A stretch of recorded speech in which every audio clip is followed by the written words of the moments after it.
തെരഞ്ഞെടുപ്പ് ഫണ്ട് തിരിമറിയിൽ ബി.ജെ.പിയെ വെട്ടിലാക്കി കൂടുതൽ തെളിവുകൾ പുറത്ത്. പ്രധാനമന്ത്രി നരേന്ദ്രമോദിയുടെ കട്ടൌട്ട് സ്ഥാപിക്കുന്നതിൽ നിന്ന് പണം തട്ടുന്ന ഓഡിയോ ന്യൂസ് മലയാളത്തിന് ലഭിച്ചു.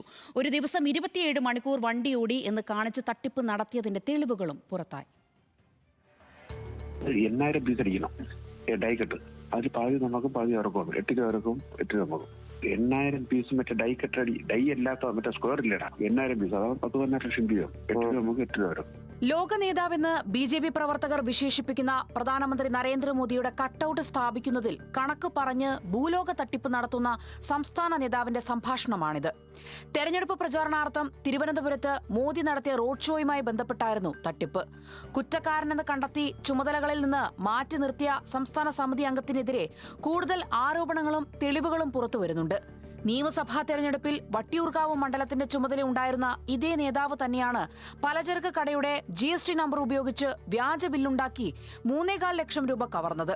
അതായത് മോദിയെ മാത്രമല്ല, പാർട്ടി പ്രവർത്തകർ നെഞ്ചോട് ചേർക്കുന്ന കൊടിയെ പോലും ചില ഉന്നത നേതാക്കളുടെ സഹായത്തോടെ ഒരു കൂട്ടർ വിറ്റ് ഫണ്ടടിച്ചു. ഡൈ അല്ലാത്ത മറ്റേ സ്ക്വയർ ഇല്ലടാ. 8000 പീസ്, അതാണ് 10-12 ലക്ഷം രൂപ. 8 രൂപ നമുക്ക്, 8 രൂപ വരും. ആ രീതിയിൽ ബില്ലിയാണേ. ഒരു മറ്റേ സ്ക്വയർ ബോർഡിന്റെ ബില്ല് റെഡി ആയിക്കോളേ. അത് അടിക്കണമെങ്കിൽ അപ്പോഴേ ഞാൻ പറയും. ഇതിന്റെ ബില്ല് 3 ഇൻവോയ്സ് അന്ന് കൊടുത്താലും ഓർമ്മയുണ്ടോ? അതിൽ ഏറ്റവും കുറഞ്ഞ ഇൻവോയ്സും കൂടെ വെച്ച് റെഡിയാക്കി വെക്കും. ഇനിയുമുണ്ട് ഫണ്ട് തട്ടിപ്പ് കുംഭകോണത്തിന്റെ തെളിവുകൾ. 24 മണിക്കൂറുള്ള ഒരു ദിവസം 27 മണിക്കൂർ കാർ ഓടിച്ചെന്ന് കാണിച്ചും പണം തട്ടി. തിരുവനന്തപുരം നോർത്തിലെ ബി.ജെ.പി നേതാവിന്റെ ഉടമസ്ഥതയിലുള്ള DN ടൂർ സമർപ്പിച്ച ബില്ലിലെ കള്ളത്തരമാണ് ബി.ജെ.പി കേന്ദ്ര സംഘം പിടികൂടിയത്. ദേശീയ സംഘടനാ സെക്രട്ടറി BL സന്തോഷ് നിയോഗിച്ച സംഘമാണ് ഈ തട്ടിപ്പും കണ്ടെത്തിയത്.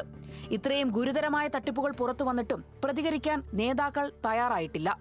നാളെ ലണ്ടനിൽ നിന്ന് മടങ്ങിയെത്തുന്ന സംസ്ഥാന അധ്യക്ഷൻ രാജീവ് ചന്ദ്രശേഖർ വിശദീകരിക്കട്ടെ എന്നാണ് എതിർവിഭാഗത്തിന്റെ നിലപാട്. പേരിനു മാത്രം നടപടിയെടുത്തെന്ന് കാട്ടി കുറ്റക്കാരെ സംരക്ഷിക്കാൻ തീരുമാനിച്ചാൽ കടുത്ത നടപടികളിലേക്ക് പോകുമെന്നും നേതാക്കൾ വ്യക്തമാക്കുന്നു. ന്യൂസ് മലയാളം, തിരുവനന്തപുരം.